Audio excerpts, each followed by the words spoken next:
Misophonia therapist, and today's question is, are you angry with yourself? Now, anger comes up a lot in my sessions with misophonia clients, and it's an emotion that is often misunderstood, misinterpreted, and often misdirected. Now, anger is one of the so-called primitive survival emotions that was basically driven by the need to fight for scarce resources, territory, and power. And there are indeed a multitude of reasons why anger bubbles up, or rather erupts, certainly in the case of being triggered by your misophonia. It doesn't feel good, does it? And it can feel like we have no control over it. And we often say or do things that we don't mean when we're angry. And that's because when we feel it, we are switching off the logical, rational part of the brain so we can deal with whatever so-called risk there is to our safety.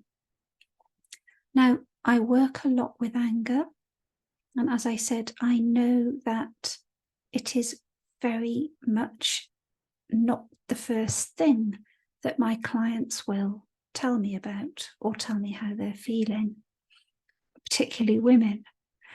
Now, many people describe feelings of frustration or resentment or irritability, feelings of being taken for granted or not being good enough, not feeling good enough, not having any energy or motivation, anxious about a situation in their lives, but very rarely do people say, I am angry.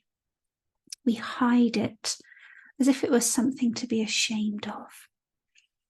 And we may hold subconscious anger too, toward another person, but also toward ourselves. We might not even be all that clear about what we are angry about, but somehow we can't acknowledge or come to terms with why we feel so ill at ease. Now, I've spoken to many people whose misophonia, with misophonia, whose main source of anger is really toward themselves.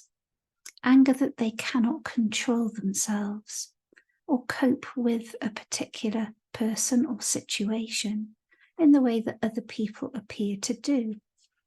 What's wrong with me? Why am I like this?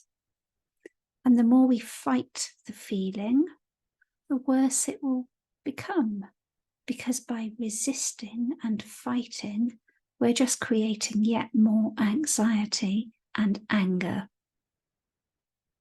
So take a deep breath and just ask yourself, do you have unreasonable or unrealistic expectations about yourself?